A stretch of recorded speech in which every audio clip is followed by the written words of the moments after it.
Então, galera, na aula aí a gente vai estar falando sobre cones, certo?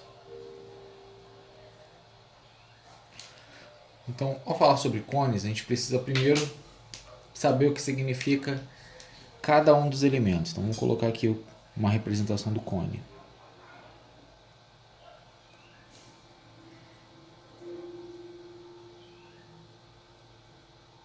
Então, tenho aqui uma representação esquemática do cone, onde eu tenho aí representados os pontos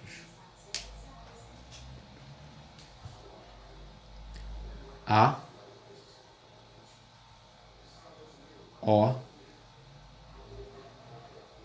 R, H e G, certo? Então, o que significa cada um desses pontos? Vamos lá.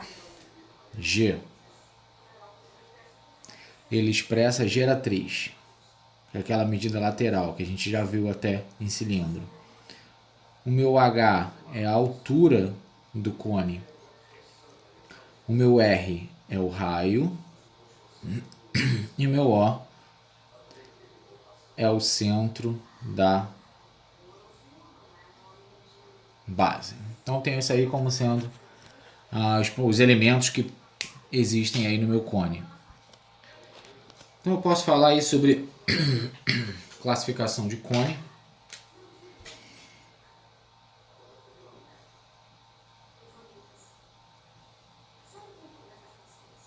Então, eu tenho aí dois tipos principais de cones. Eu tenho o cone como eu desenhei acima.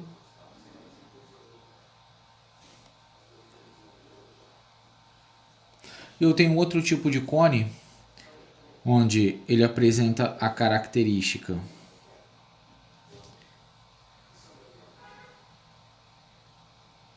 de estar inclinado, né? Se eu for observar a geratriz dele, é diferente dessa. O primeiro, eu chamo ele de cone reto. E o segundo eu chamo ele de cone oblíquo.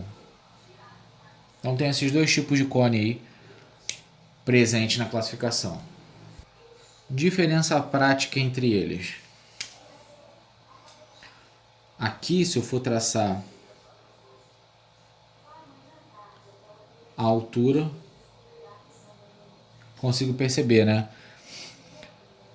Presença da altura nele aqui e a presença da altura no oblíquo, onde um deles aí apresenta certa inclinação, ele apresenta um certo ângulo da geratriz de um lado que é diferente do outro. Então tem o cone reto e o cone oblíquo.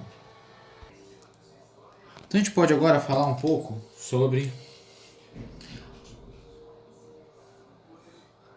a planificação de um cone. Então, se eu for traçar aí a planificação de cone, for abrir ele, vai ficar algo parecido com isso.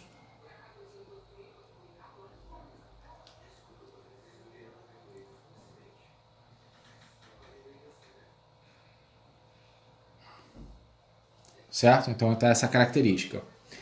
Isso aqui é o abrir o cone. Então essa medida aqui, ela acaba sendo 2πr, certo? Essa medida aqui. Sabendo que o raio aqui embaixo tem que ser o R, né? Já que eu abri ele. E isso aqui é justamente o comprimento dessa circunferência, então isso aqui só pode ser 2πr. Então, a gente agora pode estar falando um pouquinho sobre justamente esse arco de ângulo, né, formado.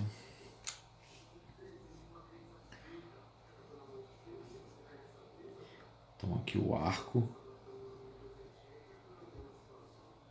do ângulo. Se eu for considerar ainda o que está escrito aqui acima, né, eu vou redesenhar para não ficar a figura poluída, então ficaria alguma coisa desse tipo.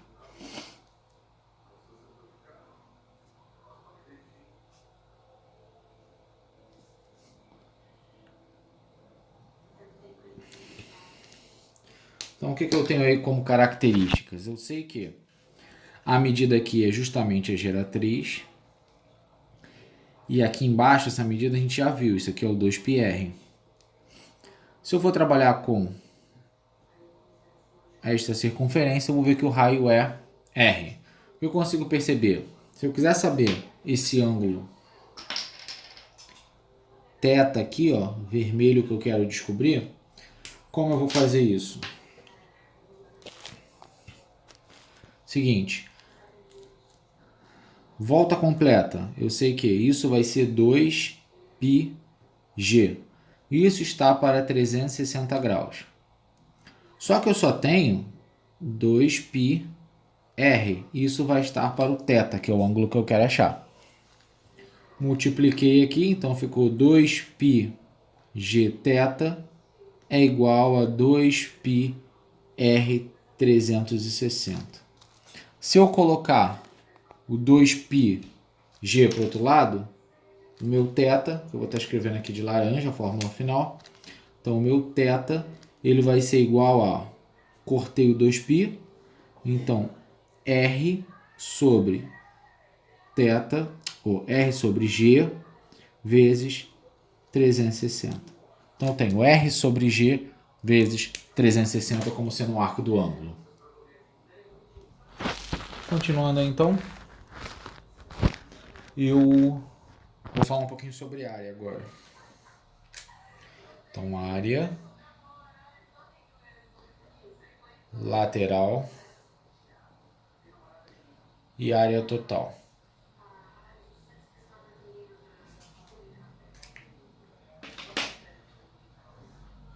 Se eu for observar, eu sei o seguinte. A minha área lateral, ela vai ser igual a justamente aquele trecho, aquela seção circular, né? Então, aquela seção a gente sabe que é 2πrg.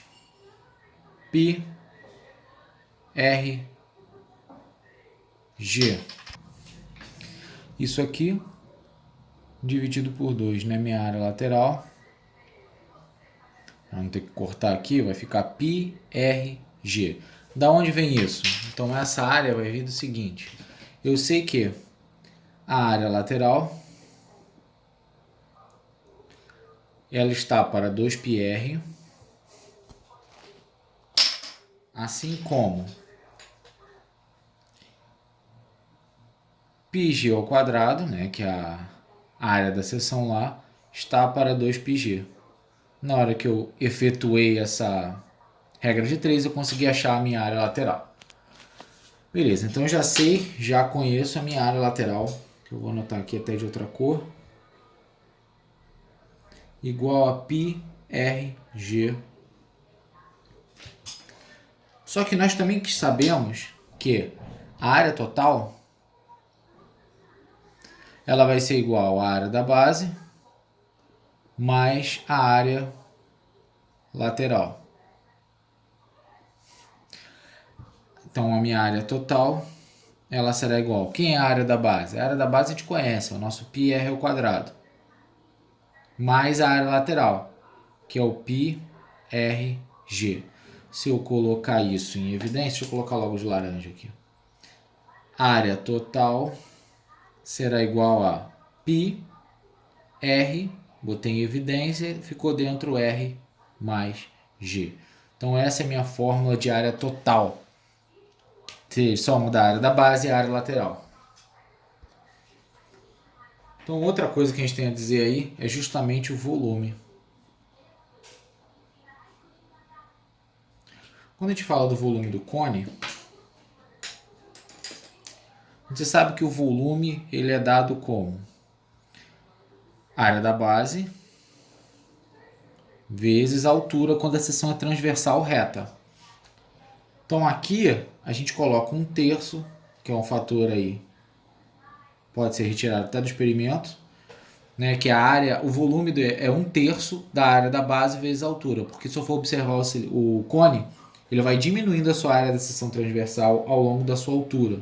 E esse 1/3 justamente gera esse fator de proporção. Então essa é a formulazinha aí do volume.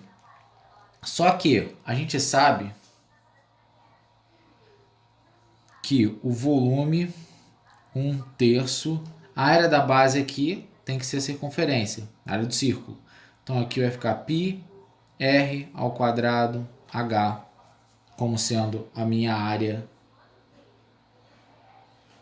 da base. Se eu multiplicar por altura vezes 1/3, eu achei a fórmula do volume. Agora vamos falar um pouco sobre seção, né? Eu posso falar da seção meridiana. A gente já tocou nesse assunto. O que é essa seção meridiana? Se eu tiver um cone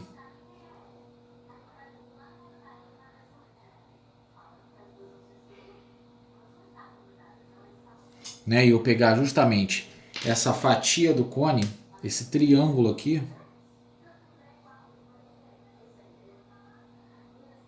certo? Eu fatiei ele na vertical, então eu consigo descrever essa parte vermelhinha, vou até colocar de vermelho mesmo, como sendo justamente esse triângulo aqui, ó, onde eu tenho nesse triângulo G, G, e embaixo eu tenho 2 vezes o raio, certo? Só fatiei esse cone. Só tomar um cuidado que eu vou colocar como observação aqui, ó, o chamado cone equilátero.